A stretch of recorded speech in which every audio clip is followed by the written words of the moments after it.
সুতরাং এগুলো কোনো কিছুই দিল লাগানোর জন্য না। কি লাগানোর জন্য না? দিল লাগানোর জন্য না। একমাত্র দিল লাগবে কার সাথে? আল্লাহর সাথে। এটা খুব ভালো করে গেঁথে নেই মনের মধ্যে, যে আল্লাহ আমার এই দুনিয়ার, আমি এই দুনিয়াতে ছিলাম না। আমি কোথায় ছিলাম? আমার আব্বা যখন ছোট বয়সে, আমার তখন কোথায় খোঁজ আছে কোনো? এই দুনিয়ার কোনোখানেই আমি তখন নাই। তো এইরকম আমি অস্তিত্ববান ছিলাম না, আপনি আমাকে অস্তিত্বশীল করছেন। আবার একটা দিন আসবে যখন আমি দুনিয়াতে আমাকে আর কোনোখানে খুঁজে পাওয়া যাবে না, কোনোখানেই খুঁজে আমার কোনো ট্রেস পাওয়া যাবে না, এমন একটা দিন আসবে। সুতরাং অস্তিত্বহীন আবার অস্তিত্বহীন, মাঝখানের কিছুটা সময়, এই সময়টুকু আমার শুধু যেন আল্লাহকে খুশি করার জন্য ব্যয় হয়। প্রত্যেকটা কাজে, প্রত্যেকটা কথায় এই কাজটা করলে কি আমার আল্লাহ খুশি নাকি খুশি না, এই কাজটা করার দ্বারা আমার আল্লাহ কি খুশি নাকি খুশি না, এই কথাটা বলবো আমি, এই কথাটা বললে কি আমার আল্লাহ খুশি হবে নাকি খুশি হবে না। এটা প্রথম কষ্ট হয়, কিন্তু আস্তে আস্তে এটা অভ্যাস হয়ে যায়। যে কোনো কথা বলার আগে, আমার শায়েখ বলেন, যে কোনো কথা বলার আগে 1 সেকেন্ডের একটা পজ নিব। ব্রেন খুব সচল, মানে ওই 1 সেকেন্ডের মধ্যে সিদ্ধান্ত নিয়ে নেওয়া যায় যে আমার এই কথাটাকে আল্লাহ খুশি হবে না খুশি হবে না। এটা আজকে থেকে প্র্যাকটিস করেন, সবাই করবেন তো ইনশাল্লাহ। যে কোনো কথা বা যে কোনো কাজ, আমরা তো কথা বলতেই থাকি, কিন্তু ওই যে 1 সেকেন্ড পজ নেওয়াটা, এটা অভ্যাস করতে হবে আমাদের। এবং ওই 1 সেকেন্ডের মধ্যে আমার চিন্তা এটাই থাকবে যে আল্লাহ খুশি না খুশি না, আল্লাহ খুশি না খুশি না। সাহাবায়ে কেরাম রাদিয়াল্লাহু তাআলা আনহুম, ওনাদের জীবনটা কেমন ছিল? ওনাদের সমস্ত কাজের একমাত্র উদ্দেশ্য ছিল আল্লাহর খুশি। যাদের কথা বলে আমরা গর্ব করি, যাদের কথা বলে আমরা আমাদের অতীত ইতিহাস নিয়ে গর্ব করি, তাদের সবার উদ্দেশ্য ছিল আল্লাহর খুশি। ইব্রাহিম আলাইহিস সালাম সম্পর্কে একটা ঘটনা আছে এরকম, যে মানে এই যে আগুনের মধ্যে ফেলে দেওয়া হলো, আচ্ছা আজান পড়তেছে,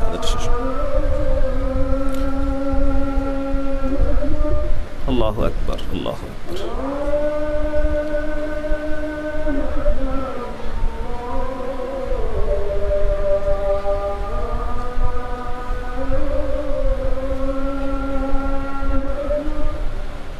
আল্লাহু আকবার, আল্লাহু আকবার।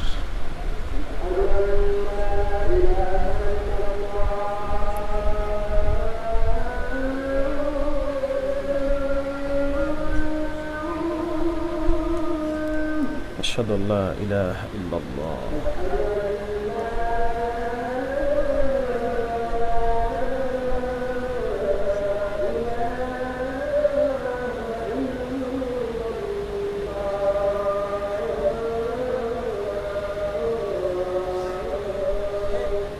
أشهد أن لا إله إلا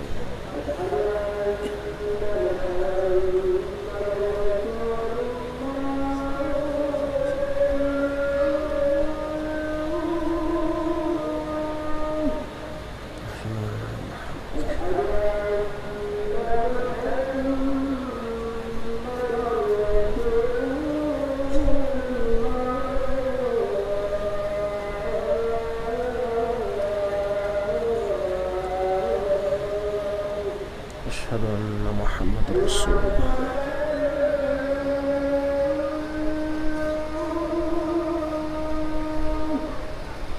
لا حول ولا قوة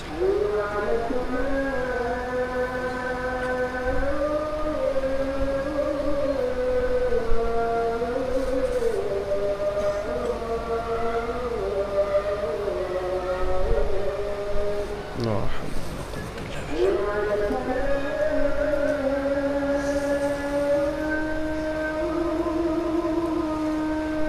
لا حول ولا قوة إلا بالله.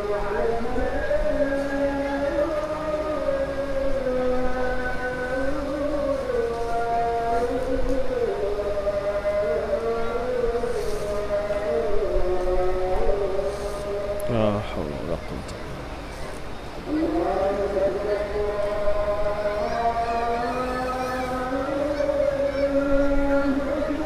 الله أكبر.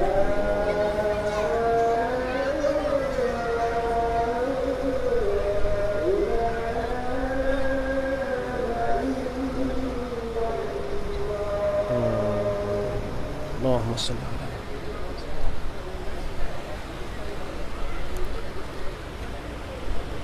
اللهم رب هذه الدعوة التامة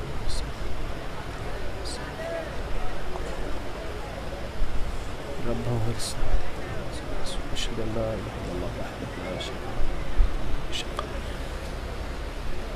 আচ্ছা আলহামদুলিল্লাহ নামাজ একবারে শেষে না শেষ হলে নামাজ আচ্ছা ঠিক আছে তো আলহামদুলিল্লাহ গতকালকে অনেক বুদ্ধিবৃত্তিক আলোচনা আপনারা শুনে ফেলছেন এই জন্য আমি আর ওইদিকে যাচ্ছি না আমি অন্যকে মৌলিক জিনিসের দিকে যাচ্ছি যেটা না হলে আসলে কোনো কিছুতেই আমার কোনো লাভ নাই সারা পৃথিবীতে ইসলামী রাষ্ট্র কায়েম হয়ে গেল খেলাফত কায়েম হয়ে গেল আল্লাহর সাথে আমার সম্পর্ক হইল না তার কোনো লাভ আছে সবাই সব পেয়ে গেল সব হয়ে গেল শুধু আল্লাহর সাথে আমার যে সম্পর্কটা আল্লাহর সাথে ওই সম্পর্কটা আমি বানাইতে পারলাম না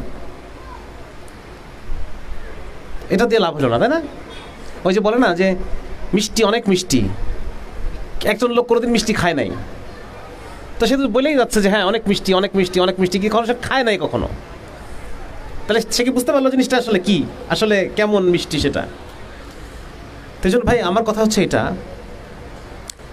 যে আল্লাহ রাব্বুল আলামিনের সাথে ব্যক্তিগত সম্পর্ক তৈরি করেন এটা করা যায় সম্পর্ক কি সম্পর্ক মানে ওয়ান ওয়ে সম্পর্ক হয় না সম্পর্ক কি হয় টু ওয়ে প্রতিটা মুহূর্তে মুহূর্তে আমি অনুভব করতে পারবো যে আল্লাহ আমার সাথে আছেন হ্যাঁ এই যে আমরা কত গল্প পড়ি কত ধরনের কত ঘটনা পড়ি যে সাহাবায়ে কেরাম রাদিয়াল্লাহু তাআলা তারা হ্যাঁ পানির ভিতরে ঘোড়া ছোটাই দিচ্ছেন তারপর হচ্ছে অনেক ধরনের ঘটনা পড়ি না আমরা যে তারা কত বীরত্ব জুবাইর ইবনে আওয়াম রাদিয়াল্লাহু তাআলা আনহু যখন শত্রু দলের মধ্যে ঢুকতেন খালি হাতে খালি গা হয়ে যেতেন কোনো বর্ম পড়তেন না উনি ঘোড়ার পিঠে চড়তেন দুই হাতে দুটো তরবারি নিতেন আর ঘোরাইতে শত্রুর মধ্যে ঢুকতেন আবার ওইভাবে শত্রুর মধ্যে থেকে বেরিয়ে চলে আসতেন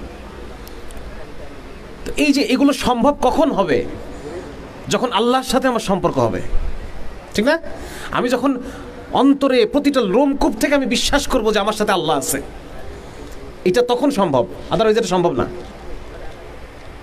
আর নাহলে পরে তখন যুদ্ধের ময়দানে তখন মনে পড়বে বাচ্চার চেহারা মনে আসবে স্ত্রীর চেহারা মনে আসবে হ্যাঁ শয়তান তো ওয়াসওয়াসা দেয় সবচেয়ে বেশি ওয়াসওয়াসা দেয় জিহাদের ময়দানে এই জন্য যখন আমরা দিনের কোনো কাজ করতে যাব তখন যে ওয়াসওয়াসাটা আসে ওইটা ওভারকাম করার একমাত্র উপায় যদি আল্লাহ রাব্বুল আলামিনের সাথে আমার ব্যক্তিগত সম্পর্ক তৈরি হয় এই জন্য এটা আমি খুব জোর দিতে চাই যারা দাওয়াতের আপনারা যারা দায়ী হবেন আপনারা যারা এই উম্মতের মধ্যে দ্বীনি বিপ্লবের চেতনার জন্য কাজ করবেন ইসলামী শরিয়াকে দুনিয়াতে আবার ফিরে আনার জন্য কাজ করবেন সবার আগে আপনাদের জন্য প্রয়োজন হবে আল্লাহ রাব্বুল আলামিনের সাথে ব্যক্তিগত সম্পর্ক এই কথাটা আমাদের ব্র্যাকেটে থেকে যাচ্ছে আমরা এই কথাটা বলতে পারতেছি না অনেক কিছু বলতেছি বুদ্ধিবৃত্তিক আলোচনা হচ্ছে দিক নির্দেশনা আসতেছে কিন্তু এই কথাগুলো আসতেছে না এই কথাগুলো আসতে হবে এই কথাগুলো আলোচনা করতে হবে আপনার হাত ধরে যে লোকগুলো দ্বীনের পথে আসবে সবার আগে রাসূলুল্লাহ সাল্লাল্লাহু আলাইহি ওয়াসাল্লাম কি করতেন সাহাবায়ে কেরামের সাথে আল্লাহর সম্পর্ক করাই দিতেন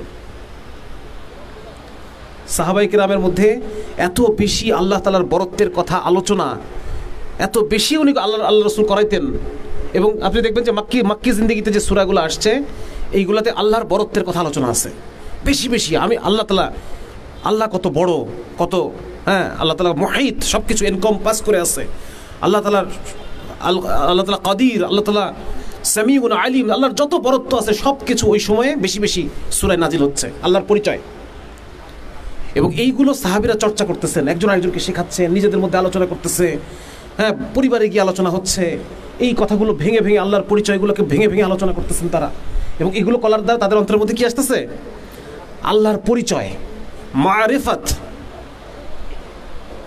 কোরআনের মধ্যে আল্লাহ তাআলা বলতেছেন ওমা খালাকতুল জিন্না ওয়াল ইনসা ইল্লা লিয়াবুদুন ইবনে আব্বাস রাদিয়াল্লাহু তাআলা লিয়াবুদুনের তাফসীর করতেছেন লিয়ারিফুন আল্লাহকে চেনা যাকে চিনবো তার ইবাদত করতে পারবো তার গোলামি করব যাকে চিনবো না তার গোলামি করব যাকে চিনি না তার গোলামি তো করবো না সুতরাং আল্লাহ রাব্বুল আলামিনের পরিপূর্ণ গোলামির জন্য তাকে পরিপূর্ণ রূপে চেনা দরকার ঠিক না চেনা দরকার এবং এই আল্লাহকে চেনার উপায় হচ্ছে যে কোনো অদৃশ্যের বিষয়ে আল্লাহ রাব্বুল আলামিন, জান্নাত, জাহান্নাম, এইগুলোর পরিচয় অন্তরের মধ্যে আনা। আজকে তো আমরা বিভিন্ন বুদ্ধিবৃত্তিকভাবে আল্লাহর উপর ঈমান আনতেছি। হ্যাঁ, আমরা বিভিন্ন রকম বিভিন্ন প্রশ্নের উত্তর, সেগুলো সলভ হচ্ছে, সেগুলো নিয়ে আলোচনা হচ্ছে, এটাকে আমরা বুদ্ধিবৃত্তিকতা বলতেছি। কিন্তু ঈমানটা যেন এই পর্যায়ে না থাকে, এটা যেন স্বতঃস্ফূর্ত হয়ে যায়। ঈমান আর আমি যেন একাকার হয়ে যাই। আমার কথাটা বুঝতে পারতেছেন আপনারা? জটিল মনে হচ্ছে বিষয়টা? মানে ঈমান আমার একদম শরীরের প্রতিটা কোষ থেকে ঈমান আসবে, শুধু ব্রেন দিয়ে ঈমান আসবে না। ঈমানটা শুধু ব্রেনে থাকবে না, পুরো শরীরের মধ্যে ঈমান চলে আসবে। এই পর্যায় পর্যন্ত আমার ঈমানকে নিতে হবে। এই জন্য কী করতে হবে? বেশি বেশি অদৃশ্য যে বিষয়গুলো আছে, আল্লাহ রাব্বুল আলামিন আছেন অদৃশ্য জগতের, হ্যাঁ, তারপর হচ্ছে জান্নাত, জাহান্নাম, কবর, হাসর, মিজান, এই বিষয়গুলো নিয়ে আপনারা যত বেশি আলোচনা করবেন, মুখে আলোচনা করবেন, তত বেশি আপনার ঈমানের মধ্যে আপনি একটা কী অনুভব করবেন? আপনি আল্লাহর অস্তিত্বকে অনুভব করবেন, যে আল্লাহ উপস্থিত আছে আমার সাথে। এই ব্যাপারটাকে আমি এভাবে বোঝার চেষ্টা করি। ধরেন আপনি নামাজ পড়তেছেন একটা একাকী রুমে, ওই রুমে যদি আপনার মা ঢুকে খাটে বসে আছে, আপনি কিন্তু মার দিকে তাকাচ্ছেন না, কিন্তু আপনি ফিল করতেছেন যে আপনার সাথে রুমে আরেকজন আছে। এটা অনুভব করা যায় না বিষয়টা? যে একজন রুমে ঢুকছে, সে বসে আছে রুম থেকে এখনো বের হয় নাই, আমি নামাজ পড়তেছি, সুতরাং আমি ফিল করতেছি যে আমার সাথে এই রুমে আরেকজন আছে। আল্লাহ রাব্বুল আলামিনকে ওইভাবে অনুভব করতে হবে, আমাদের প্রতি মুহূর্তে অনুভব করতে হবে যে এখন আল্লাহ তাআলা, মানে একটা অস্বস্তি লাগে, আমি কি যা ইচ্ছা তাই করতে পারি না তখন, ঠিক না? যদি আমি অনুভব করি যে আমার সাথে রুমে আরেকজন আছে, তখন কি আমি যা ইচ্ছা তাই করতে পারবো না। তো আল্লাহ রাব্বুল আলামিনকে ওইভাবে অনুভব করতে হবে যে প্রতি মুহূর্তে মুহূর্তে আমার সাথে আল্লাহ আছে। এবং তখন আল্লাহ, দেখেন, মুসলমান কখনোই আল্লাহ তাআলার সাহায্য ছাড়া বিজয় লাভ করে নাই, কোনো দিনই করে নাই। বদরের যুদ্ধে দেখেন, মুসলমানদের যত যুদ্ধের ইতিহাস আছে সবগুলো দেখেন, মুসলমানরা সংখ্যায় অল্প আর কাফেররা সংখ্যায় অনেক, সংখ্যায় বহু। মুসলমানদের অস্ত্রশস্ত্রগুলা পুরাতন, হ্যাঁ, অস্ত্রশস্ত্র পরিমাণে কম, পুরাতন অস্ত্র, আর ওদের আধুনিক অস্ত্র, আধুনিক সেনাবাহিনী। মুসলমানদের সৈন্যদের পায়ে জুতা পর্যন্ত নাই, আর ওদের সব কিছু আছে। এই অবস্থায় মুসলমানরা জয়লাভ করছে না? এটা কি নর্মালি মানে সমীকরণে মেলে? আজও পর্যন্ত যে মিলিটারি সায়েন্স, সেখানে মুসলমানদের প্রত্যেকটা যুদ্ধকে খুব মানে গুরুত্ব সহকারে পড়ানো হয়। এবং এই যুদ্ধটা মুসলমানরা কেন জিতলো, এটার বিভিন্ন তর্ক বিতর্ক এগুলো আছে। কিন্তু আসলে মুসলমান কেন জিতছে বলেন তো? আল্লাহর সাহায্যে। আর আল্লাহর সাহায্য কি এমনি এমনি আসবে? আজকে আমি যে অবস্থায় আছি, এই অবস্থায় কি আল্লাহর সাহায্য আসবে? আমি আশা করতে পারি আল্লাহর সাহায্য? পারি না, কারণ আল্লাহর সাথে আমার ওই সম্পর্কটা হয় নাই। ওই সম্পর্কটা, আমি আল্লাহকে একটা কথা বললে আল্লাহ যে শুনে ওই জিনিসটা আমাকে দিবে, এই সম্পর্কটাই আমার এখন আল্লাহর সাথে হয় নাই। সুতরাং এই অবস্থায় আমরা যত কিছু করি না কেন, আলটিমেটলি কিন্তু আমার বিজয় আমি আল্লাহর কাছ থেকে ওই সাহায্য আনতে পারবো না। আর আল্লাহর সাহায্য ছাড়া মুসলমান কখনো জেতে নাই। একটা যুদ্ধে মুসলমানরা সংখ্যায় কাফেরদের চেয়ে বেশি ছিল। কোন যুদ্ধ বলেন? হুনাইনের যুদ্ধে। এবং মুসলমানদের মধ্যে এই আলোচনা চলতেছিল যে আজকে তো আমরা জিতবই, আজকে আমরা সংখ্যায় কাফেরদের চেয়ে বেশি। তারপর কি হলো যুদ্ধে? ওই যুদ্ধে মুসলমানরা একদম মানে হারার একদম দৌড় গোড়ায় চলে গেছে, সব পালাই গেছে, ছত্রভঙ্গ হয়ে গেছে। শেষ মুহূর্তে আল্লাহ রাসূল বলছে যে আমি আব্দুল মুত্তালিবের সন্তান। এরপরে সবাই আবার ফেরত আসছে। এবং আল্লাহ কোরআনের মধ্যে বলছেন যে এই কারণে তোমাদের এই বিপর্যয়। এই জন্য ভাই, মানে একটা ইসলামী ফৌজ হচ্ছে এমন একটা ফৌজ, যে ফৌজের সাথে আল্লাহর সম্পর্ক সরাসরি প্রত্যেকের সাথে। প্রত্যেকের একটা সেকুলার সেনাবাহিনী আর একটা মুসলিম সেনাবাহিনীর মধ্যে পার্থক্য কি? পার্থক্য তো এটাই যে এদের সাথে আল্লাহর সম্পর্ক নাই, আর আমার সাথে আল্লাহর সরাসরি সম্পর্ক আছে। এই জন্য খুব গুরুত্ব দিচ্ছি ভাই যে আল্লাহর সাথে সম্পর্ক তৈরি করেন। এবং এই সম্পর্ক তৈরি করা যায় কয়েকটা ভাবে। এক নম্বর হচ্ছে গুনাহকে ছেড়ে দেওয়া। গুনাহ ছেড়ে দেওয়া, যে আল্লাহ আমি গুনাহ ছেড়ে দিলাম। হ্যাঁ, আবার গুনাহ হবে, আবার তওবা হবে। মুসলমান তওবা না করা পর্যন্ত সে অন্তরের মধ্যে শান্তি হইতে পারে না। মুসলমানের সাথে আল্লাহর সম্পর্ক তো এইটাই। আমার মায়ের সাথে আমার সম্পর্ক কেমন? কথার কথা, মায়ের সাথে আমি একটা বেয়াদবি করে ফেলছি, মাকে আমি যদি যথার্থই ভালোবাসি, মা মাফ না করা পর্যন্ত আমি শান্তি পাবো? আমি ছোটোবেলায় কাজ করতাম, ছোটোবেলায় বুঝতাম না, প্রায় মায়ের সাথে মারামারি হয়ে যেত। মানে তখন অনেক ছোটো, 3তে পড়ি, 2তে পড়ি। এরপর কি করতাম? এরপর মার পা ধরে বসে থাকতাম, আর একটা আঙুল ধরে জোরে একটা মোচড় দিতাম। যতক্ষণ মাফ না করবো ততক্ষণ তোমার আমি জোরে মোচড় দিয়ে রাখবো। মানে মাফ তোমায় করতেই হবে, নাহলে আমি মনে শান্তি পাচ্ছি না। আমি মনে মুসলমান হবে এরকম। একটা গুনাহ করে ফেলছি, ওই গুনাহ চোখের পানিতে না ধোয়া পর্যন্ত, যতক্ষণ না পর্যন্ত মনের মধ্যে এই অনুভূতি আসে যে আল্লাহ রাজি হয়েছে, ঠিক আছে আল্লাহ মাফ করছে আমাকে, এই ফিলিংস না আসা পর্যন্ত আমি কাঁদতেই থাকবো, কাঁদতেই থাকবো, কাঁদতেই থাকবো। এটা হচ্ছে মুসলমান। এইভাবে আল্লাহর সাথে সম্পর্ক হবে। 2 নম্বর সম্পর্ক হবে কিভাবে? পাগলামির মাধ্যমে সম্পর্ক হবে। এগুলো হচ্ছে ইশকের নিয়ম। প্রেমের কিছু নিয়ম আছে, ভালোবাসার কিছু নিয়ম আছে না? হ্যাঁ, দুনিয়ার যারা আশেক তারা কি করে, কত উল্টাপাল্টা করে, কত ভাবে পটানোর চেষ্টা করে। এরকম ইশকের কিছু কমন নিয়ম আছে। আল্লাহ রাব্বুল আলামিনকে পাওয়ার জন্য পাগলামি দেখাইতে হয়। আল্লাহ আমি আপনার জন্য পাগল। শুনবেন, ঘটনা বলবো। মানে নর্মাল চোখে মনে হবে যে এটা তো দরকার ছিল না, এটা তো দরকার নাই, বেশি বেশি করতেছে, তাই না? এরকম মনে হবে, কিন্তু ওইটাই পাগলামি, ওটাই আল্লাহকে দেখাইতে হবে। আম্মা জান আয়েশা রাদিয়াল্লাহু তাআলা আনহা একবার রূপার টাকা, আপনাদের খারাপ লাগতেছে? মানে অন্য আলোচনা করতেছি, সবাই মানে জজবার আলোচনা ভালো লাগে সবার, কিন্তু এই আলোচনার ভালো লাগে না, ঘুম আসে নাকি? এই আলোচনা শুনলে ঘুম পায়। হ্যাঁ, আম্মা জান আয়েশা রাদিয়াল্লাহু তাআলা আনহা রূপার টাকা খুব ভালো করে ধুয়ে, ওই সময় সাবান ছিল কিনা কি ছিল আল্লাহ মালিক জানে, ওই সময় তো মানুষ কাপড় চোপড় ধুইতো নাকি, কিছু না কিছু তো ছিল একটা, তো ওই জাতীয় কিছু একটা, মানে খুব ভালো করে ধোয়া যেটাকে বলে, খুব ভালো করে রূপার টাকা ধুচ্ছে, ধুয়ে একদম সুন্দর করে মুছে সুন্দর করে চকচকে করে রেখে দিচ্ছে। আল্লাহ রাসূল আসছে, এসে বলছে কি ব্যাপার আয়েশা, তুমি পয়সা সুন্দর করে ধুয়ে এখানে রেখে দিচ্ছ, ঘটনা কি? বলে ইয়া রাসূলুল্লাহ, টাকাগুলো ময়লা ছিল, আর আপনি মসজিদের মিম্বরে হাদিস বলতেছিলেন, তখন আমি আপনার মুখ থেকে হাদিস শুনছি যে বান্দা যখন সাদাকা করে আল্লাহ রাব্বুল আলামিন তার ডান হাতে গ্রহণ করেন, আর আমি ময়লা টাকা কিভাবে আল্লাহকে দেব? বুঝা গেছে? তো এরকম কিছু কিছু জিনিস আল্লাহকে দেখাইতে হয় যে আল্লাহ আমি তোমার জন্য পাগল। এটার দ্বারা কি হয়? সম্পর্ক হয় আল্লাহর সাথে। 2 নম্বর সম্পর্ক হয় যার কাছে সম্পর্ক করতে চাই তার সাথে যত বেশি কথা বলবো তত বেশি সম্পর্ক হবে নাকি? দূরে দূরে থাকলে সম্পর্ক হবে? যত বেশি কথা বলবেন তত সম্পর্ক হবে। এজন্য আল্লাহর সাথে বেশি বেশি কথা বলতে হবে। আমাদের এক মুরব্বি বলতেছিলেন, আমরা যখন আল্লাহর সাথে দোয়া করি, দোয়া করতে গিয়ে আমরা এমনভাবে যে দোকানে আসছি, হোটেলে ঢুকে ওয়েটার এই মুরগি ভাত, হ্যাঁ কাচ্চি বিরিয়ানি দিয়ে যাও, এগুলা আমরা ওইরকম আল্লাহর কাছে, আল্লাহ এ লাগবে ও লাগবে তা লাগবে এগুলো লাগবে, হ্যাঁ আমার পড়াশোনা ভালো করে দাও, আমার নেক বিবি দান করো, সুন্দরী এই বিবি দান করো, এই সেই আল্লাহকে আমরা অর্ডার করি নাকি? দোয়ায় বসে আল্লাহকে অর্ডার দেই, এভাবে হবে না। উনি বলতেন যে ভাই দোয়ায় বসো এবং আল্লাহ সে বাতে করো, আল্লাহর সাথে কথা বলো, আল্লাহর সাথে কথা বলো। বাবা মার সাথে কথা বলি না, বন্ধুর সাথে কথা বলি না, কথা বলি তো, সেরকম আল্লাহর সাথে কথা বলতে হবে। একবারে মনোজাতটা ধরে বলবো যে আল্লাহ আপনি তো জানেনই আমি এই সমস্যার মধ্যে আছি, এখন কি করবো আপনি আমাকে একটু বলে দেন। হ্যাঁ, ইনাহে বিনাহে যতভাবে বলা সম্ভব এভাবে বলতে হবে আল্লাহ। এবং একটা হাদিস আছে খুব সুন্দর, আল্লাহর সাথে কীভাবে কথা বলতে হয়। আল্লাহর সাথে কথা বলার ক্ষেত্রে কোনো আদব নাই, এটা একটা মজার জিনিস। আল্লাহকে তুই করে বলা যায়, যা ইচ্ছা তাই বলা যায়। রাসূলের একটা হাদিসে আছে, আল্লাহ রাসূল সাল্লাল্লাহু আলাইহি ওয়াসাল্লাম বলেন যে কোনো বান্দা যখন তওবা করে তখন আল্লাহ কেমন খুশি হন। সাহাবীদেরকে জিজ্ঞেস করতেছেন, বান্দা যখন তওবা করে আল্লাহ কেমন খুশি হন? তো বলতেছেন যে উনি উদাহরণ দিচ্ছেন, ধরো এক লোক বিরাট মরুভূমির মধ্যে, কেউ নাই, মানে দূর দূর পর্যন্ত কোনো জনপদ নাই, এই মরুভূমির মধ্যে এই লোকের হঠাৎ করে উটটা হারায় গেছে। তার মানে কি? সে এখন এখানে মরতে হবে, তার উট হারায় গেছে মানে সে আর কোনোখানে ফিরতে পারবে না। তো এইরকম অবস্থায় এই লোক বসে কাঁদতেছে আর মৃত্যুর জন্য অপেক্ষা করতেছে। হঠাৎ করে যখন সে দেখবে দূর থেকে তার উটটা ফেরত আসতেছে, তখন তার মনে কেমন অনুভূতি হবে?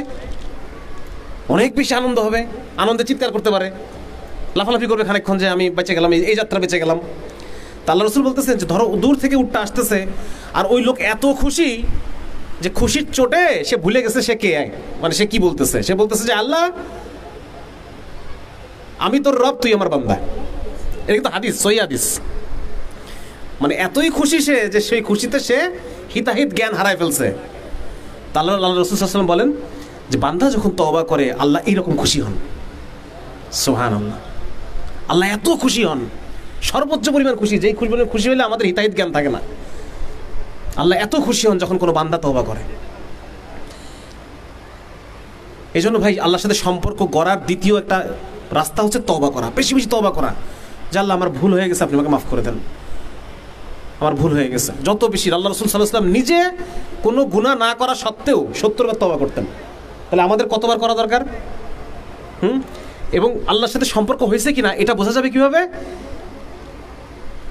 এটা বোঝা যাবে আপনি রুকুতে গিয়ে যখন তাসবিহ পড়বেন তখন মনে হবে যে আল্লাহ আমার কথা শুনছে, এইরকম একটা প্রশান্তি অন্তরের মধ্যে আসবে। যেমন ধরেন, মনে করেন যে বড় কোনো ধরেন এমপি সাহেব, মন্ত্রী সাহেবের কাছে আমরা যাই, যাওয়ার পরে তো তাকে আমার নিজের প্রবলেমটা শোনানোর চেষ্টা করি যে আমি এই সমস্যার মধ্যে আছি।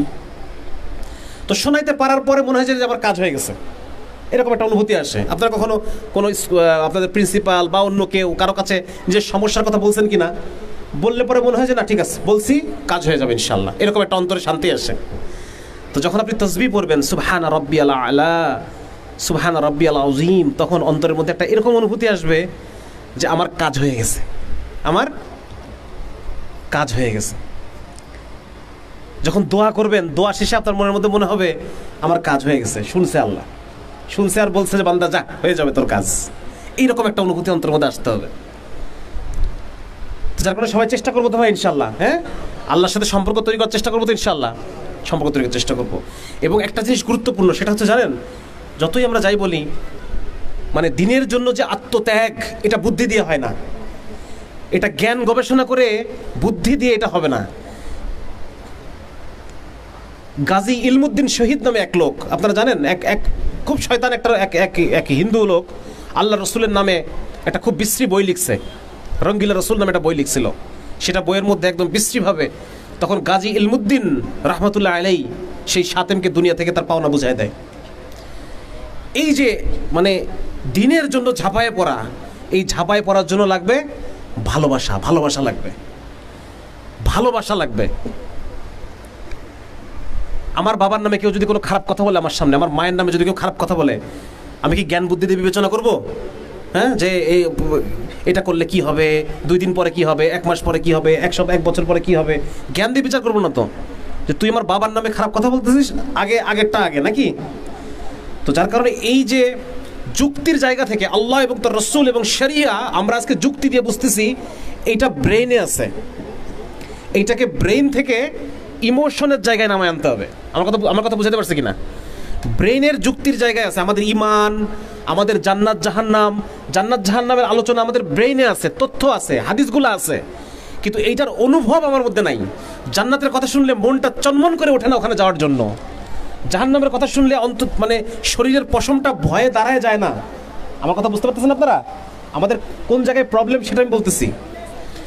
আমরা জান্নাতের কথা আলোচনা করি। আপনারা WSN-3 বইটা পড়ছেন কিনা কেউ? আমি পুরোটা বই লেখার জন্য অনেকগুলো বই, মানে জান্নাত জাহান্নাম সম্পর্কিত অনেকগুলো বই আমি পড়লাম, এবং পড়ার পর আমি দেখলাম যে জান্নাতের কথা শুনলে আমার যেই অনুভূতি আসার কথা ছিল ওটা আমার মধ্যে আসতেছে না। আমি এত গবেষণা করতেছি কিন্তু আসতেছে না। জাহান্নামের কথা শুনলে পরে আমার যে অন্তরের মধ্যে একটা কাঁপুনি দেওয়ার কথা ছিল, এই কাঁপুনিটা আমার মধ্যে নাই, এত পড়ার পরেও নাই। সুতরাং এইটা পড়াশোনা করার দ্বারা আসবে না। আমি বোঝাতে পারতেছি? এই অনুভব আপনারা যদি পড়েন, ডক্টর আব্দুল্লাহ আজ্জাম রাহিমাহুল্লাহ, ওনার আফগানিস্তানে আমি আল্লাহকে দেখেছি, এই বইটাকে পড়ছেন? 2 খণ্ড না, 2 খণ্ড বই। কি প্রসঙ্গে বললাম যেন কথাটা, এই আগের লাইনটা কি বললাম? হ্যাঁ, জান্নাত জাহান্নামের যে জান্নাতের কথা শুনলে পরে যে দৌড় দিয়ে ঝাঁপায় যে আমি জান্নাতে পড়ে যাব, মানে এরকম যে একটা আকাঙ্ক্ষা অন্তরের মধ্যে, ওই পর্যায়ে আমাদের এই আলোচনাগুলোকে নিতে হবে। শুধু যুক্তি, তর্ক, জাস্টিফাই, সায়েন্স, এগুলোর মধ্যে ঘুরপাক খেলে আমাদের চলবে না। আমি বোঝাতে পারছি কিনা? এবং এই জায়গায় পৌঁছানোর উপায় হচ্ছে বেশি বেশি নিজেদের মধ্যে আলোচনা করা এবং নির্জনে একাকী চিন্তা করা, জান্নাতের ওই ভিজুয়ালাইজেশন করা নিজের মধ্যে। একটা সোনার গেট, ওই গেটের উপর আরবিতে আমার নাম লেখা, বড় করে নাম লেখা, শামসুল আরেফিন, হ্যাঁ, এরকম একটা নাম লেখা। আমি যখন ঢুকতেছি, এটা যে বাসিরার কয়েকটা সুন্দর ভিডিও আছে, হ্যাঁ, সেখানে ও গাইড করে করে সুন্দর করে নিয়ে যায়। এছাড়াও ওই যে হেয়ার আফটার সিরিজের মধ্যে, হেয়ার আফটার সিরিজটা আমি মনে করি প্রতি মাসে আমাদের শোনা দরকার। জান্নাত জাহান্নামের ওই আগ্রহ নিজের জীবনের মধ্যে আনার, ভাই এগুলো তো ভিজুয়ালাইজ করা জিনিস। আলী রাদিয়াল্লাহু তাআলা আনহুকে আলী রাদিয়াল্লাহু তাআলা বলতেছেন যে আমার সামনে যদি জান্নাত আনা হয় তবু আমার ঈমান এতটুকু বাড়বে না, আমার সামনে যদি জাহান্নামকে আনা হয় তবু আমার ঈমান এতটুকু বাড়বে না, বাড়ার কিছু নাই, যা হওয়ার অলরেডি আছেই সেটা। আমি যেন জাহান্নামীদের আর্তনাদ আমি যেন নিজের কানে শুনতেছি, জান্নাতীদের খোশ গল্প হাসি মজাক যেন আমি নিজের চোখে দেখতেছি। আমার এখন অবস্থা এরকম। এক সাহাবী এসে বলছে, ইয়া রাসূলুল্লাহ, নবীজি জিজ্ঞেস করতেছে যে হে হারিস, তুমি সকালটা কিভাবে কাটাইছো? উনি বলতেছে, ইয়া রাসূলুল্লাহ, সকালটা আমি ইমানের অবস্থায় কাটাইছি। তা বলছে, ঠিক আছে, ভেরি গুড। তা ইমানের অবস্থায় যে কাটাইছো এটার হাকিকত কি? তুমি কিভাবে বুঝলা যে তুমি ইমানের অবস্থায় কাটাইছো? বলছি, ইয়া রাসূলুল্লাহ, সকালটা আমি এইভাবে কাটাইছি যে আমি যেন জান্নাতীদের আলোচনাগুলো শুনতেছি আর জাহান্নামীদের ওই চিৎকারগুলো যেন আমি শুনতে পাচ্ছি। এই অবস্থায় আমার সকাল হয়েছে। পরে আল্লাহ রাসূল বলতেছেন যে হারেস হচ্ছে এমন মুমিন যার অন্তর ইমানের নূরে পরিপূর্ণ। সুতরাং আমাদের এই পড়াশোনার জায়গা আর এই বুদ্ধিবৃত্তিক জায়গা থেকে ইমান, আল্লাহর প্রতি ভালোবাসা, আল্লাহর অনুভব, আমি তাকওয়া শব্দটাকে আমি বাংলা করি স্রষ্টানুভূতি, আল্লাহ প্রেজেন্ট থাকার অনুভূতি। বুঝতে পারছি আমি? যে লোকের মধ্যে তাকওয়া আছে, আল্লাহ প্রেজেন্ট থাকার অনুভূতি আছে, সে গুনাহ করতে পারবে? আল্লাহ এখন এই মুহূর্তে প্রেজেন্ট। হাদিসের মধ্যে আসছে যে তোমরা যখন 2 জন পরামর্শ করো তার মধ্যে 3য় জন থাকে আমি। তোমরা যখন 4 জন পরামর্শ করো তার মধ্যে 5ম জন থাকে আমি। সুতরাং এই যে আল্লাহর অনুভব, জান্নাতের অনুভব, গভীরে অনুভব, আপনি চোখ বন্ধ করেন, চোখ বন্ধ করে অনুভব করেন যে আপনি জান্নাতের মধ্যে হাঁটতেছেন। এই যে অনুভব, একটা হচ্ছে জ্ঞান, একটা হচ্ছে অনুভব, দুটো আলাদা জিনিস। একটা হচ্ছে ব্রেনের মধ্যে যুক্তির জায়গায়, তর্কের জায়গায় জিনিসটা আছে, আর একটা হচ্ছে আপনার আবেগের মধ্যে জিনিসটা মিশে গেছে, অনুভবের মধ্যে জিনিসটা মিশে গেছে, আপনার সত্তার সাথে মিশে গেছে। দুটো আলাদা জিনিস। এজন্য খুব গুরুত্ব দিচ্ছি আমি। যদিও এই আলোচনাগুলো শুনতে একটু বোরিং লাগে, কিন্তু এই আলোচনাগুলো আমাদের মধ্যে থাকতে হবে এবং আমাদেরকে দিন ইসলামের সাথে মিশে যেতে হবে। ইসলাম এবং আমি আলাদা কোনো অস্তিত্ব না। এক ভাই আমাকে জিজ্ঞেস করছেন যে ইসলাম, তুমি তো ইসলামের কাজ করো, কিন্তু তোমার তো একটা ব্যক্তিগত জীবন আছে, এই দুটার মধ্যে ডিফারেন্সিয়েট কিভাবে করবা? এমন ভাই, ডিফারেন্সিয়েট করার কিছু নেই। আমি প্রতি মুহূর্তেই মুসলমান। আমি যখন আমার বাচ্চার সাথে খেলি তখনও আমি তাকে ইমান শেখাই, আকীদা শেখাই, তখন আমি মুসলমান। সুতরাং আমি ডিফারেন্সিয়েট করতে পারবো। আমি যখন বাথরুম করতেছি, টয়লেট করতেছি, তখনও কি সেখানেও কিছু নিয়মকানুন আছে না, ইসলাম আছে না? সুতরাং এর মধ্যে তো ডিফারেন্সিয়েট করতে পারতেছি না আমি যে আমার লাইফের মধ্যে কতটুকু ইসলাম আর কতটুকু ইসলাম ছাড়া। এজন্য এটা খুব গুরুত্বপূর্ণ ভাই যে আমার এই প্রতিটা বিষয় আল্লাহ এক হচ্ছে। আল্লাহ আমি আমার বইগুলো সাধারণত বুদ্ধিবৃত্তিক টাইপেরই বই, কিন্তু এটার মধ্য দিয়ে আমার উদ্দেশ্য হলো যে যারা আমরা বুদ্ধিবৃত্তিকভাবে আগাইতে, মানে ইসলামের রাস্তায় আগাইতে পারতেছি না, বিভিন্ন প্রশ্ন আমাদেরকে বাধা দিচ্ছে, এই বাধাগুলো সরায় দেওয়া। কিছু কিছু ভাই আছে তারা শুধু দেখাচ্ছে প্রত্যেকটা জায়গায় খালি সায়েন্স টেনে আনবে আর ওইটার মধ্যেই ঘুরপাক খাবে খালি বারবার।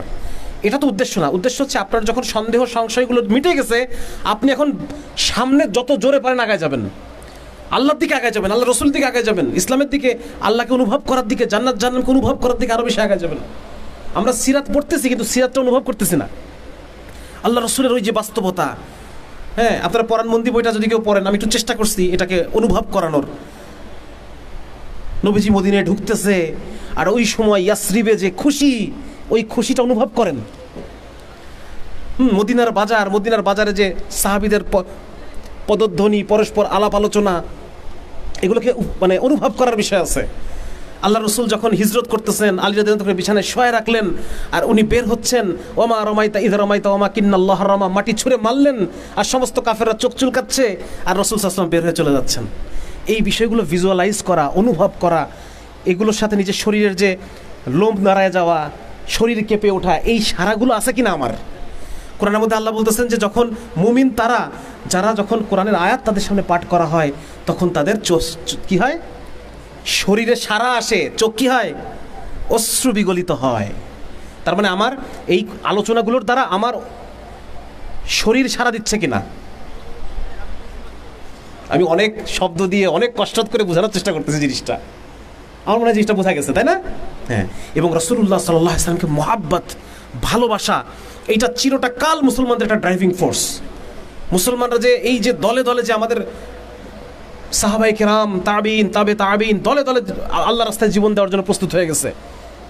হ্যাঁ, ইশকে রসুল, ইশকে নবী, এটা একটা খুব গুরুত্বপূর্ণ ড্রাইভিং ফোর্স। আল্লাহ রসুলকে ফিল করতে হবে, আমাদের অনুভব করতে হবে। আল্লাহর যে আমার উপরে যে আল্লাহর হক, এই হক আমি আদায় করতেছি কিনা, আমার উপরে আল্লাহর রসুলের যে হক আছে এই হক আমি আদায় করতে পারতেছি কিনা। একবার আম্মাজান আয়েশা রাদিয়াল্লাহু তাআলা আনহা রসুলকে বলতেছেন যে ইয়া রাসূলুল্লাহ, আপনি আমার জন্য দোয়া করেন। আল্লাহ রসুল দোয়া করতেছে, আল্লাহুম্মা গফির লি আয়েশা, আল্লাহ আপনি আয়েশাকে মাফ করে দেন। তা আল্লাহ রসুল এই দোয়া করছে, আম্মাজান ছোট মানুষ খুশিতে বিছানায় গড়াগড়ি খাচ্ছে, এত খুশি যে আল্লাহ রসুল আমার জন্য দোয়া করছে, আল্লাহ আমার মাগফিরাত চাইছে, আমার তো আর পায় কে, এত খুশি। তো আল্লাহ কি ব্যাপার আয়েশা, তুমি এত, এই হুমায়রা তুমি এত খুশি? আদর করে ডাকতেন হুমায়রা বলে। আম্মাজান বলতেছে, ইয়া রাসূলুল্লাহ, আপনি আমার জন্য দোয়া করছেন, আমি খুশি হব না? তো বলছে, আয়েশা আমার উম্মতের জন্য প্রতিদিন আমি 5 বার এই দোয়া করি। তো আমার আপনার জন্য আজ থেকে 1400 বছর আগের একজন মানুষ প্রতিনিয়ত দোয়া করে গেছে আমার আপনার জন্য, যে আল্লাহ আপনি আমার উম্মতকে ধ্বংস করেন না। আল্লাহ রাসূল যদি দোয়া না করতেন, আমাদের ধ্বংসের কিছু বাকি আছে, কোনো কিছু আমরা বাকি রাখছি ধ্বংসের। যদি আল্লাহ রাসূল এই দোয়াটা 5 বার করে না করতেন যে আল্লাহ আমার উম্মতকে আপনি ধ্বংস করেন না, তাহলে আপনি তো আজকে দুনিয়াতে থাকারই কথা না। আমাদের মধ্যে এই পরিমাণ নেফাক আর এই পরিমাণ কি বলা যায়, অবাধ্যতা আর স্পর্ধা, আমাদের এলাকায় বলে আসপদ্দা, এত স্পর্ধা আর এত উদ্ধত্ত আমরা আল্লাহর সাথে দেখাই এই যে এক জীবনে। আমাদের তো দুনিয়ায় বেঁচে থাকার হক অনেক আগেই আমরা হারাই ফেলছি। শুধু আল্লাহর রাসূলের দোয়া আছে বলে যে আল্লাহ আমার উম্মতকে আপনি অন্যান্য উম্মতের মতো ঝাড়ে বংশে নির্মূল করেন না, এই দোয়ার কারণে আজকে আমরা বেঁচে আছি, আদারওয়াইজ এটা থাকার কথা ছিল না। সুতরাং এই মানুষটার কি হক আমার উপরে, গায়ের চামড়া দিয়ে জুতা বানাই দিলেও তো সে হক আদায় হবে না, হবে নাকি? আদায় হবে না। সুতরাং ওইভাবে বারবার সিরাত পাঠ করতে হবে ভাই। আজকে সিরাত বই মেলা, হ্যাঁ, প্রতি বছরে যেন কমপক্ষে 2-1 সিরাত যেন আমি পড়তে পারি, কারণ সিরাত না পড়লে তো আমি নবীজিকে ফিল করতে পারবো না, ইসলামকে ফিল করতে পারবো না। একটা মানুষ আজ থেকে 1400 বছর আগে, বয়স 65 হয়ে গেছে, সেই অবস্থায় সে সৈন্যদল নিয়ে ওই রোদের মধ্যে, আপনারা যদি ওমরা করতে গিয়ে থাকেন, আরবের গরম সম্পর্কে যদি আপনার ধারণা থাকে, আরবের গরম হচ্ছে এরকম, ধরেন 50 ডিগ্রি হচ্ছে ওখানকার নর্মাল তাপমাত্রা, 50 ডিগ্রি। মানুষ এখন তো বাইরে থাকে না, মানুষ এখন সব ঘরের মধ্যে, সারাদিন কোনো মানুষ পাবেন না, ওদের রাতের পর থেকে দিন শুরু, মানে কি বলা যায়, জমজমাট শহর শুরু রাতের পর থেকে, দিনের বেলা বের হওয়া যায় না। মানে বের হলে মানে চামড়া চিরবির করে ওঠে, চিরবির বোঝেন তো, চামড়ার মধ্যে চিরবির করে ওঠে, এইরকম অবস্থা আবহাওয়া। সেইখানে বর্মপরিহিত অবস্থায় ওইভাবে মাইলের পর মাইল, 40 মাইল 50 মাইল, মদিনা থেকে বদর হচ্ছে 80 মাইল দূরে বদর।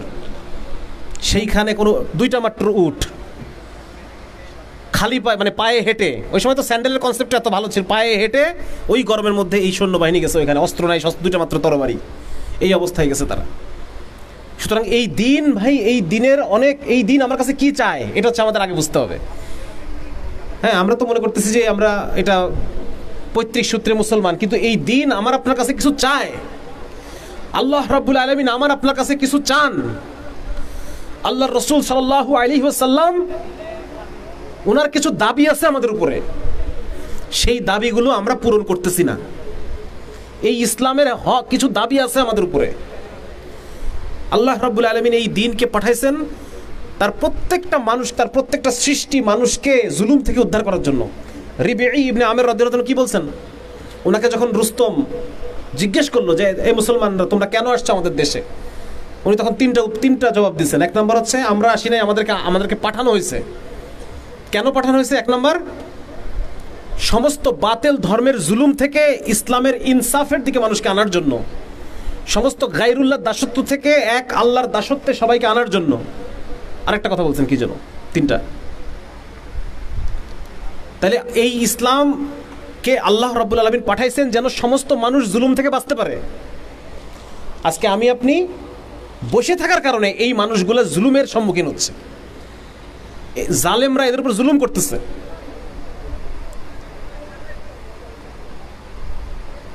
দক্ষিণ আমেরিকা যে মহাদেশ, আপনারা জানেন তো, অনেকে ব্রাজিলের সাপোর্টার আছে, আর্জেন্টিনার সাপোর্টার আছে। দক্ষিণ আমেরিকা মহাদেশে প্রতি বছর 20 লক্ষ কিশোরী বালিকা, তাদেরকে পাচার করা হয় আমেরিকা এবং ইউরোপের পতিতালয়গুলোতে। কতজন? 20 লক্ষ, 20 লক্ষ, দুটো শব্দ বলে ফেললাম, কিছুই গেল না, কিছুই আসলো না, কোনো অনুভব আসছে আমার মধ্যে? আসে নাই তো। 20 লক্ষ, দুটো শব্দ। অথচ ওই বাবাটা যে তার মেয়েটাকে হারাইছে, বাকি সারাটা জীবন সে তার মেয়েটাকে খুঁজে বেড়াবে রাস্তায় রাস্তায়, বাকি সারাটা জীবন সে জানেও না তার মেয়েটা বেঁচে আছে না মারা গেছে, বেঁচে থাকলে কোথায় আছে। সারাটা জীবন ওই বাপটা পথে পথে খুঁজে বেড়াবে তার মেয়েকে, এই থানায় ও থানায়, এই মর্গে ওই মর্গে, সেখানে কোনোখানে যদি বেওয়ারিশ লাশ পাওয়া যায় সেখানে ছুটে যাবে যে আমার কলিজার টুকরা কিনা। আর ওই মা পাগলের মতো ঘরের মধ্যে, মানে যে যার বাচ্চা হারায়, হ্যাঁ, এরকম কোনো ফ্যামিলি যদি আপনারা কখন দেখে থাকেন, মানে এদের শুধু মানে মরে যাওয়া বাকি, আর বাকি সবই এদের হয়ে গেছে এই বাপ মার। তাহলে এই বাবা মার কষ্ট কি এই 20 আর লক্ষ দুটো শব্দে বোঝা গেল? বুঝতে পারছেন? পারেন নাই। তাহলে এই 20 লক্ষ বাবা আর 20 লক্ষ মার যে কষ্ট, এই 20 লক্ষ বাবা মা আমার আপনার নামে নালিশ দেবে না কালকে হাসরের মাঠে? দেবে যে আল্লাহ আপনার মুসলমানরা, আপনি দিন পাঠাইছিলেন, ইসলাম পাঠাইছিলেন আমাদের কাছে যাতে আমরা কষ্ট না পাই, যাতে আমরা মজলুম না হই, যাতে জালেমের হাতকে ধ্বংস করা যায়, এই জন্য আপনি দিন ইসলামকে প্রেরণ করেছিলেন। কিন্তু যাদের কাছে আপনি প্রেরণ করেছিলেন তারা আমার পর্যন্ত নিয়ে আসার মতো গরজ তাদের ছিল না। তারা তাদের বউ বাচ্চা, সংসার, ব্যবসা, এগুলো নিয়ে তারা এতই সুখে ছিল। আপনি জিহাদের বিধান দিয়েছেন, আপনি ইকদামি জিহাদের বিধান দিয়েছেন। তাদের খেলাফত প্রতিষ্ঠার কথা ছিল, সেই খলিফা প্রতি বছর একবার আক্রমণ করবে পার্শ্ববর্তী রাজ্যে, এটা খলিফার উপরে ওয়াজিব ছিল। এভাবে করে করে তারা আমাদের পর্যন্ত দিনকে নিয়ে আসবে, আর এই জালেমরা তারা মিটে যাবে, আর আমরা যারা মজলুম আমরা ইসলামের ইনসাফের স্বাদ পেয়ে আমরা ইসলামে দাখিল হব, দুনিয়াতেও বেঁচে যাব জুলুম থেকে, আখিরাতেও বেঁচে যাব। এটাই ছিল আপনার ইচ্ছা আল্লাহ। কিন্তু যাদের কাছে আপনি দিনকে পাঠিয়েছেন তারা তো সন্তুষ্ট, তারা তো খুশি, তারা তো নিজেদের নামাজ নিয়ে রোজা নিয়ে খুশি সন্তুষ্ট। এই নালিশগুলো কি কালকে আমাদের ফেস করতে হবে না হবে না বলেন তো? হবে। এই যে বর্তমান বিশ্ব ব্যবস্থা, তারা আফ্রিকার দেশগুলোতে ইচ্ছাকৃতভাবে তারা এইডস রোগটাকে তারা আফ্রিকার মতো যে অনুন্নত দেশগুলো আছে, এইডসের আগে নাম ছিল 80 প্রথম যখন এইডস ধরা পড়ে এটার নাম ছিল গে ইমিউন ডেফিসিয়েন্সি ডিজিজ, মানে শুধুমাত্র সমকামীদেরই অসুখটা হইতো। সেইটাকে ঢাকার জন্য কত কিছু, কত আয়োজন, কত কিছু করে করে এটার নাম এখন এইডস। এবং ওরা জানে যে এই যে সমকামিতা, এলজিবিটি যে আন্দোলন, এই আন্দোলনের ফলে এত নতুন নতুন ধরনের অসুখ পৃথিবীতে আসবে। এই যে কয়েকদিন আগে মাঙ্কি পক্স, এটা কিন্তু সমকামীদের হয়, মোস্ট অফ দ্য পেশেন্টস আর সমকামী। এই মাঙ্কি পক্সের শুনছেন না? মাঙ্কি পক্স, এইরকম গোটা গোটা বড় বড় পক্স। অথচ ওরা এই জীবনযাত্রাটাকে সারা পৃথিবীতে ছড়াই দেওয়ার জন্য পাগল হয়ে গেছে না? পাগল হয়ে গেছে এই মানে ন্যাক্কারজনক এই গর্হিত অপরাধটাকে অধিকার হিসেবে প্রতিষ্ঠা করার জন্য পাগল হয়ে গেছে। সুতরাং এই যে মানুষগুলা, এই মানুষগুলাকে তো বাঁচানো যেত। আজকে যদি সারা দুনিয়াতে ইসলাম থাকতো, আজকে যদি আমরা মুসলমানরা সত্যিকারের মুসলমান হইতাম, তাহলে আল্লাহর এই বান্দাগুলো, আল্লাহর এই মাখলুকগুলা হয়তো বেঁচে যেত, হয়তো তারা এগুলো থেকে বেঁচে থাকতে পারত। কিন্তু আমরা আজকে আমাদের উদাসীনতার কারণে, আমরা এই দিনের যে হক, দিনের দাবিকে না বোঝার কারণে এরা কষ্ট করতেছে। চীন দেশে একটা অনুষ্ঠান হয়, কুকুর খাওয়া উৎসব। বছরে একদিন 10,000 কুকুর খেয়ে ফেলে তারা। খাক, সমস্যা নেই, খেতেই পারে। কিন্তু সেই কুকুরটাকে গাছে ঝুলায়ে এক টান দিয়ে জীবিত অবস্থায় পুরো চামড়াটা খুলে ফেলা হয়। আর ওরা মনে করে যে এভাবে যদি প্রসেসিং করা হয় তাহলে কুকুর যে মুসরামুসরি করবে ব্যথায়, এটার দ্বারা গোস্তের টেস্টটা বাড়ে, গোস্তের স্বাদ বাড়ে। তাহলে এই 10,000 কুকুর আমার আপনার নামে নালিশ দেবে আল্লাহর কাছে? হ্যাঁ, যে কমপক্ষে যদি মুসলমানদের এই আমাদের যে কালচার, আমাদের যে ইসলামের দিনের যদি বুঝ ওরা পাইতো, ধরলাম কুকুর খাচ্ছে, কমপক্ষে জবাইটা করে খাইতো, কমপক্ষে মেরে তো খাইতো, এইভাবে জানোয়ারের মতো তো খাইতো না, নাকি এরকম অসভ্যর মতো তো আর খাইতো না, একটু সভ্যতা তো শিখতো। এইগুলো আমাকে আপনাকে ফেস করতে হবে, কারণ এই ইসলামের একটা দাবি আছে। এই ইসলাম দাবি করে যে এই ইসলামটা ছড়াবে সবখানে। এটা আল্লাহ রসুল সাল্লাল্লাহু আলাইহি ওয়াসাল্লাম বলছেন যে একবার আল্লাহ রসুল মক্কাতে সারাদিন মেহনত করে ঘরে ফেরত আসছেন, মানুষের থুতু গায়ে ধুলাবালি মারছে, কেউ বাড়ির ময়লা আবর্জনা গায়ের উপর নিক্ষেপ করতো ওই সময়। তো যখন আসছে ঘরের ভিতর থেকে ছুটে আসছে আম্মাজান ফাতেমা, কোনো রেওয়ায়েত আসছে আম্মাজান ফাতেমা, কোনো রেওয়ায়েত, সরি আম্মাজান না, মানে ফাতিমা রাদিয়াল্লাহু তাআলা আনহা, কোনো রেওয়ায়েত আসছে ওনার আরেকটা মেয়ে জাইনাব রাদিয়াল্লাহু তাআলা আনহা। তো এসে ওই ছোট বাচ্চা তার ওড়না দিয়ে বাবার মুখটা মুছে দিচ্ছে, ঘামগুলো মুছে দিচ্ছে, ময়লাগুলো মুছে দিচ্ছে, আর কাঁদতেছে যে আমার আব্বাকে তোমরা কি এই জন্য মারো, এই জন্য তোমরা আমার আব্বার উপর এত নির্যাতন করো, কেন তোমরা আমার আব্বার উপর এত নির্যাতন করো, কাঁদতেছে ছোট বাচ্চা। আর রাসূল সাল্লাল্লাহু আলাইহি ওয়াসাল্লাম তাকে বুকে টেনে নিলেন আর বললেন যে মারে, একদিন তোর বাবার এই দিন প্রত্যেকটা কাঁচা পাকা ঘরে গিয়ে পৌঁছে যাবে। এটা হচ্ছে দিনের দাবি, আর আমরা নাকি দিনের সৈনিক, আমরা নাকি পৌঁছাবো। এই হলো আমাদের অবস্থা।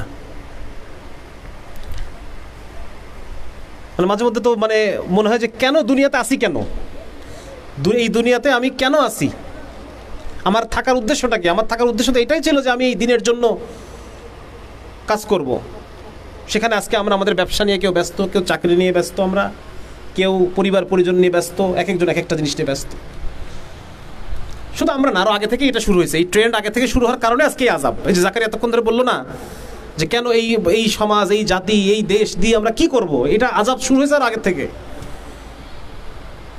আমাদেরকে সচেতন হতে হবে যে আমরা আসলে কেন এই আযাবটা আসছে, কেন আমরা আমাদের দায়িত্বটা পালন করি নাই দেখে আযাব আসছে, ঠিক না? আমরা আল্লাহ কি খলিফা নাকি? আল্লাহ রাব্বুল আলামিন আমাদেরকে খলিফা বানিয়েছেন। তা আমি যাকে প্রতিনিধি বানালাম ওই বেটা যে কাজ করে না, যেটা করতে বলছে ওটা করে না, তাকে ওকে রাখবো না নতুন লোক নিয়ে আসবো ওখানে? নতুন লোক নিয়ে আসবো ওখানে। তা আল্লাহ তাআলা যে দায়িত্ব আমাদেরকে দিচ্ছেন, আমরা যদি সেটা পালন না করি স্বাভাবিকভাবেই আমাদের উপরে আল্লাহ নারাজ হবেন। এটা খুব ভালো উদাহরণ দিছিলেন এক মুরব্বী, একজন আলেম একজন উদাহরণ দিছিলেন যে যেই গরু দুধ দেয় এই গরুটাকে, গরুর যে মালিক সে কত আদর করে পালে, তাকে একটা মশারি দেয়, তার একটা ফ্যান, দেখছেন এগুলো আপনার? মশারি দেয়, একটা ফ্যান দেয়, কয়েল ধরায় দেয় নাকি? আর যে গরু দুধ দেয় না তারা কি দেয়? কি করে আপনাদের এলাকায় গরু দুধ না দিলে? হ্যাঁ, কষাইয়ের হাতে দেয়। কষাই সেটারে জবাই করে, সেটারে কাটে, সেটাকে কুচি করে, মালিকের আর কিছু যায় আসে না। আজকে যে আমরা এত কষ্ট, আমাদের আল্লাহ তাআলা যে কোনো সাড়া দিচ্ছেন না, এবার বুঝতে পারছেন? মেলা যাচ্ছে। যতদিন আমরা আল্লাহ যেটা করতে বলছেন আমরা করছি। হ্যাঁ, ওই যে ইকবালের যদি শিকওয়া আর জবাবে শিকওয়া কবিতা দুটো পড়েন দেখবেন, হ্যাঁ, এটার মধ্যে মুসলমানরা যতদিন পর্যন্ত আল্লাহ রাব্বুল আলামিনের নামকে সামনে নিয়ে, আল্লাহর তাকবীরকে সামনে নিয়ে, আল্লাহর এই দ্বীনকে পৃথিবীর কোনায় কোনায় প্রতিষ্ঠা করার জন্য মেহনত করছে, আল্লাহ রাব্বুল আলামিন সমস্ত কাফেরের অন্তরে তাদের ভয় ঢুকাই দিছে। ভয় পাইতো সবাই। ওমরের নাম বলে ইউরোপের মেয়েরা তার বাচ্চাকে ঘুম পাড়াইতো, এই ওমর আসলো, ঘুমা তাড়াতাড়ি ঘুমা, ওমর আসতেছে। ভয় কাফেরের অন্তরে মুসলমানদের জন্য ভয় ছিল।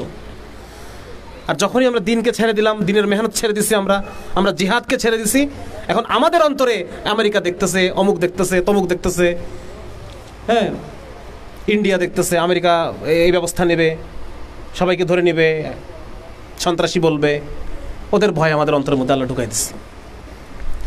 সুতরাং ভাই, আমাদের আসল পাপ বোঝা যাচ্ছে তো? আসল পাপ কোনটা? এটা হচ্ছে আমাদের আসল পাপ। তো এখান থেকে উদ্ধার পেতে হলে 1 নম্বর আমাদের নিজেদেরকে বুদ্ধিবৃত্তিকভাবে তৈরি হতে হবে। 2 নম্বর হচ্ছে আমাদেরকে আধ্যাত্মিকভাবে তৈরি হতে হবে। শুধু বুদ্ধিবৃত্তিক দিয়ে কাজ হবে না। বহু বড় বড় বুদ্ধিজীবী গুজরাই গেছে গত 100 বছরে, অনেক বড় বড় বুদ্ধিজীবী আসছে কিনা জাকারিয়া? এই যে মুসলিম জাতীয়তাবাদী কত আসছে, তারপর হচ্ছে আরো কত ধরনের কত বুদ্ধিজীবী, নাম বলা শুরু করলে শেষ হবে না। এত বড় বড় বুদ্ধিজীবী আসছে দুনিয়াতে মুসলমানদের মধ্যে, তাতে কোনো লাভ হয় নাই।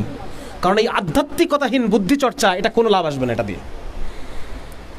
আমি সারাক্ষণ বই, মানে বিভিন্ন জটিল কিতাব আর জটিল ভাষা, দেখেন না কেউ যাদেরকে আমরা, যারা বিভিন্ন মাস্টার মাইন্ড পজিশনে আছে আর কি, তাদের ভাষা দেখছেন কত জটিল।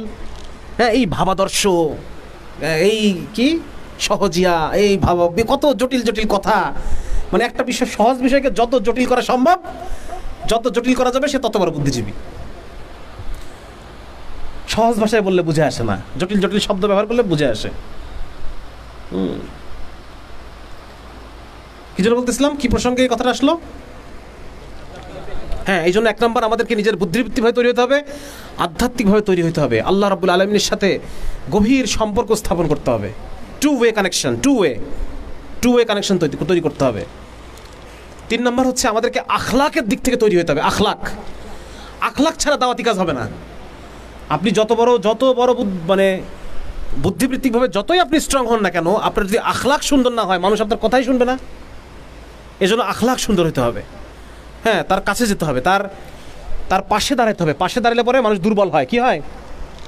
যখন তার বিপদে পাশে দাঁড়াবেন সে দুর্বল হবে। যখন সে দুর্বল হবে তখন সে আপনার উপর আস্থা রাখবে।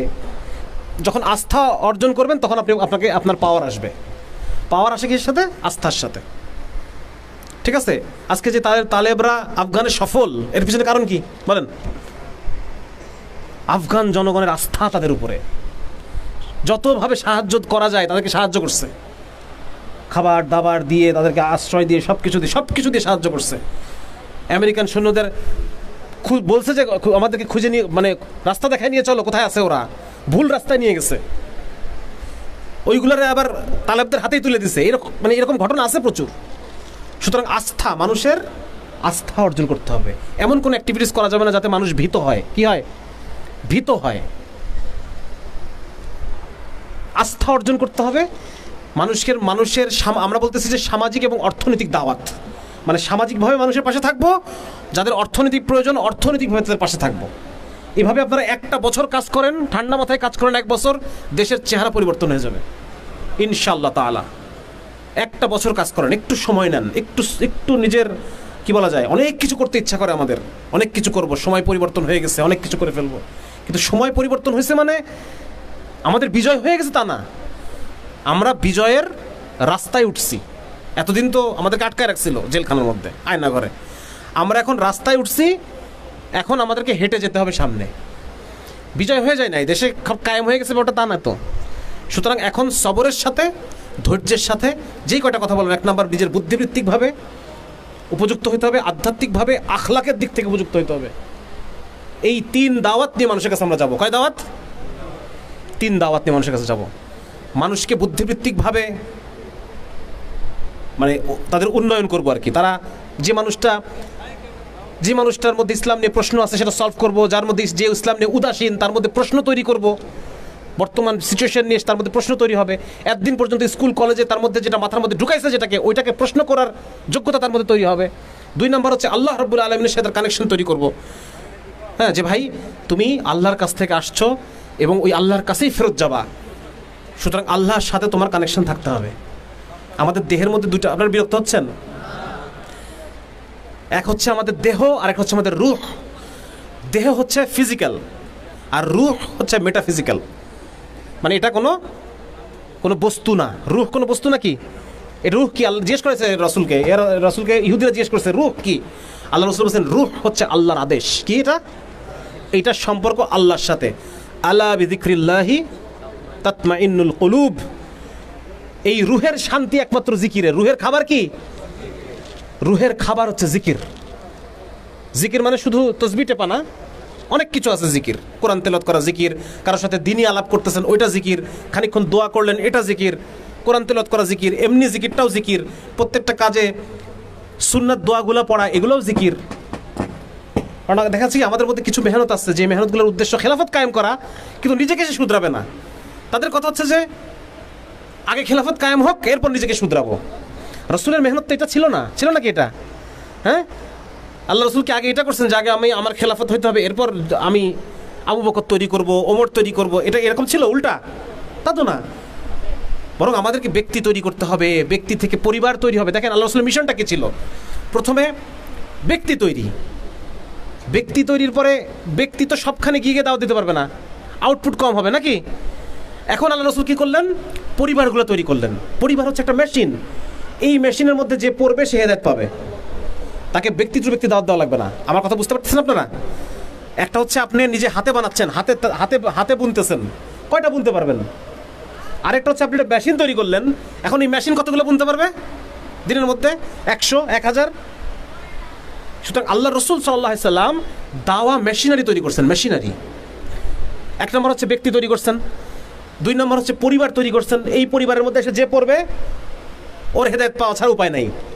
ওমর রাদিয়াল্লাহু তাআলা আনহু বেচারা মারতে গেছে আল্লাহ রাসূলকে, যে আমি আজকে আল্লাহ রাসূল কতল করে ফেলবো, যায় পড়ছে বোনের পরিবারের মধ্যে।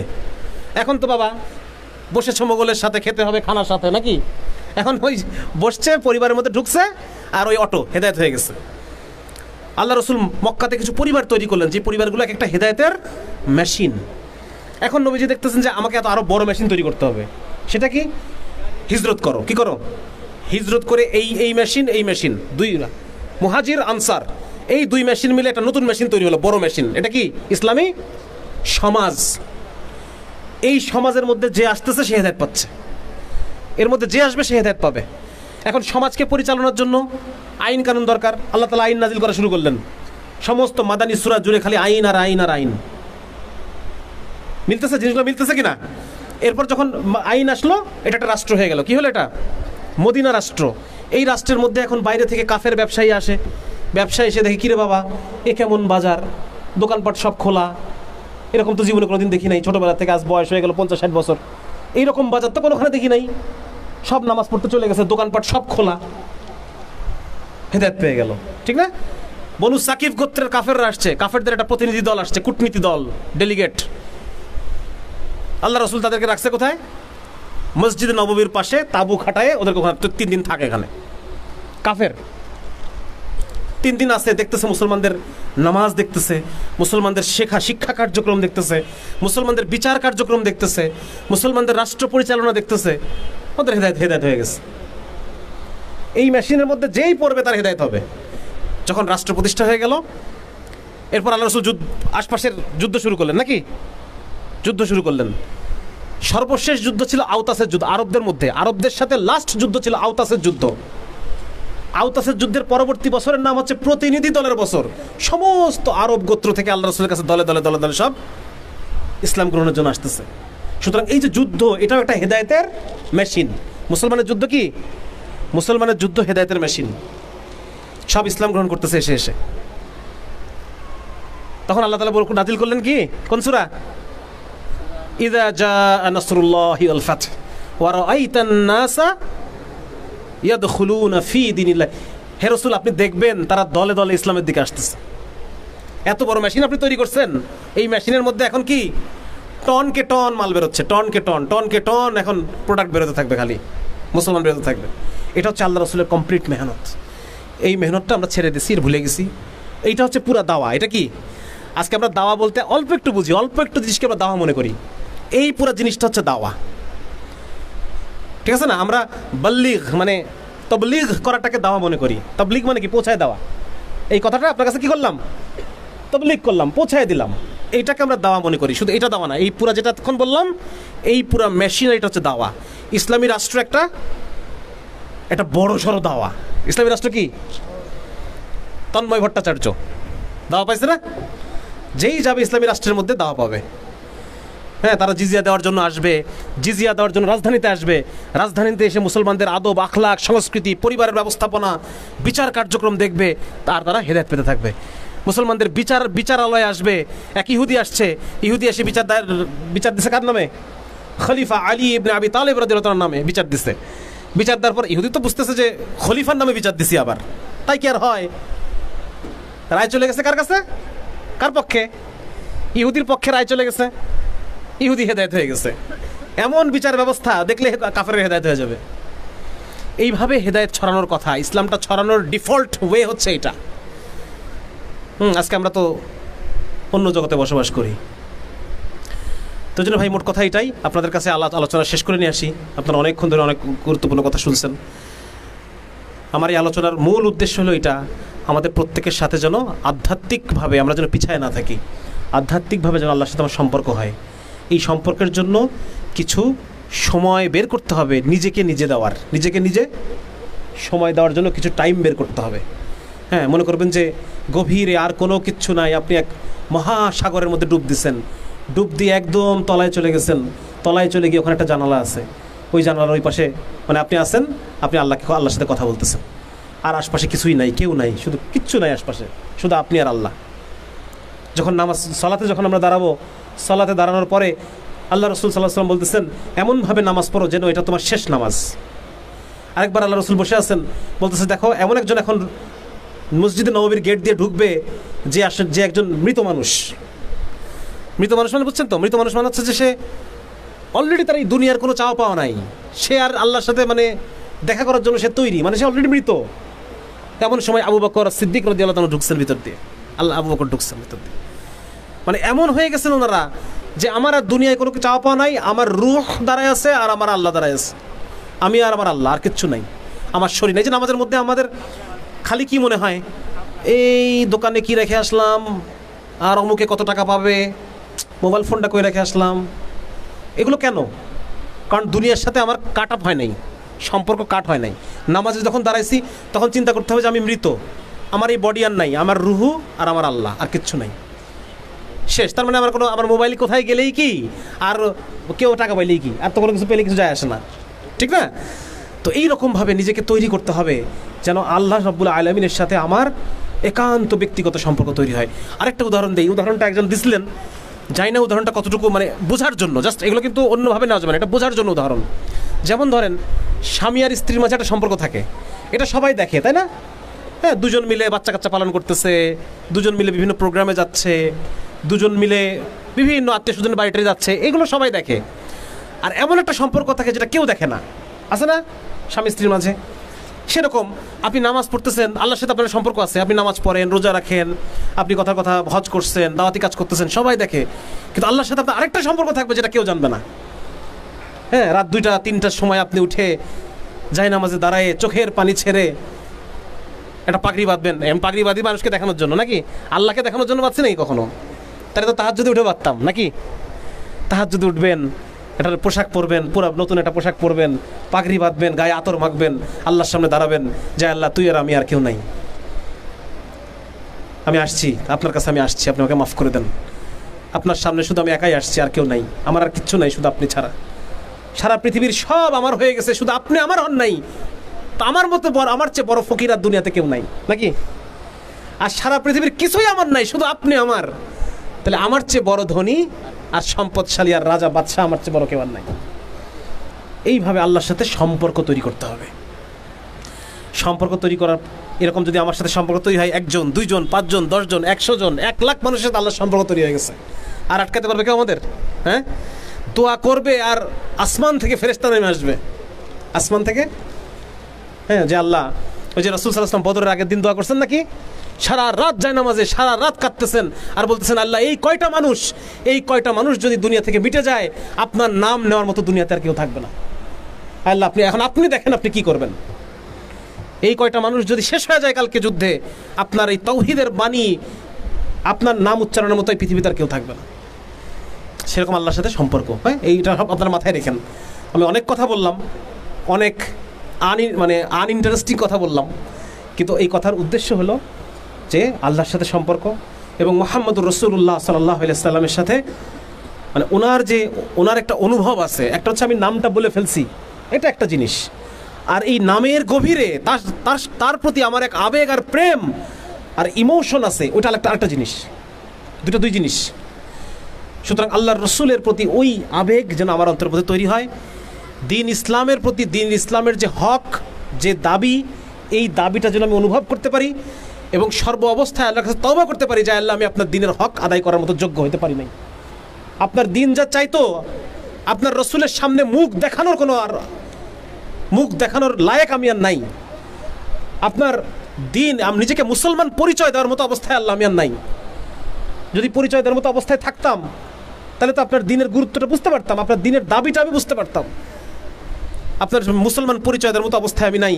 আল্লাহ আপনার হাবিবের সামনে উম্মত হিসেবে মুখ দেখাবো, এই মুখ আমার নাই।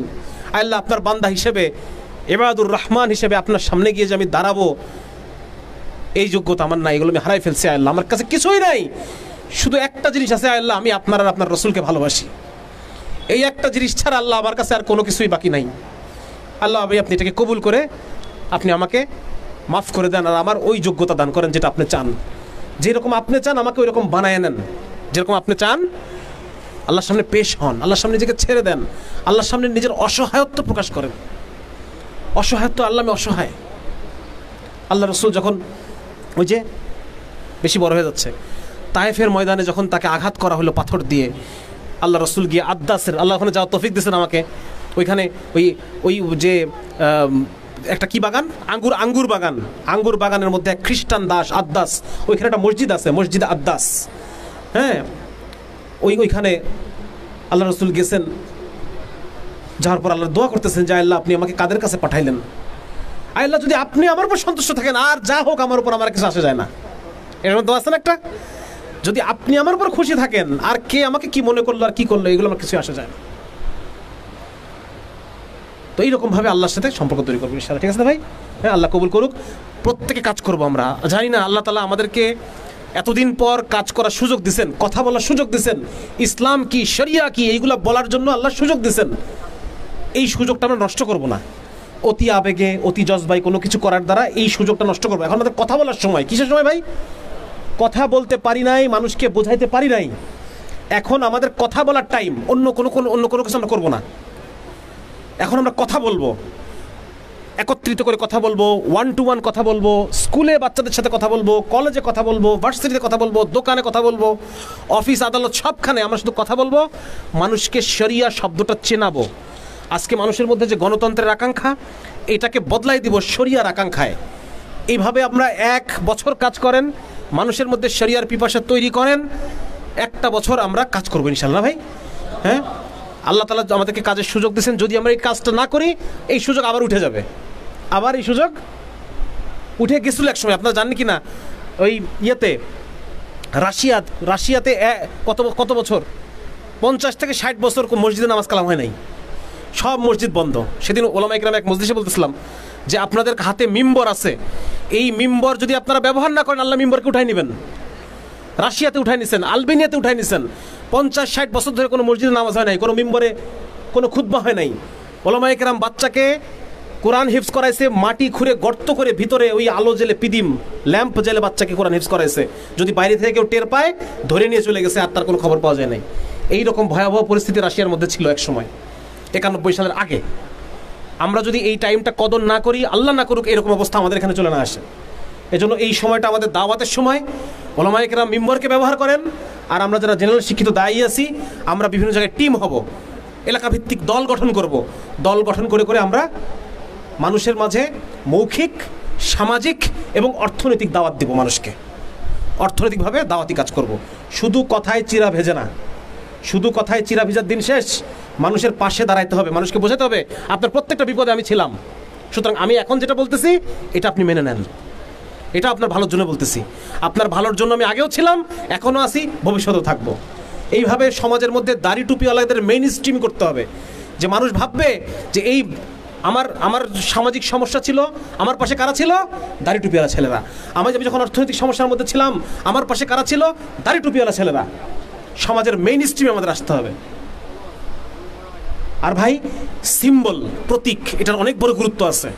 এই যে মাথায় টুপিটা পরছেন, এটা এক তো আল্লাহ রাসূলের সুন্নাহ, 2 হচ্ছে এটা আমাদের এই অঞ্চলের রাজনীতি, এই অঞ্চলের পলিটিক্যাল হাতিয়ার, পলিটিক্যাল টু গেইন পাওয়ার। এই অঞ্চলে পাওয়ার গেইনের হাতিয়ার হচ্ছে এইগুলা। আপনি এই জুব্বাটাকে সুন্নত পোশাক মনে না করতে পারেন, কিন্তু শত্রু মনে করে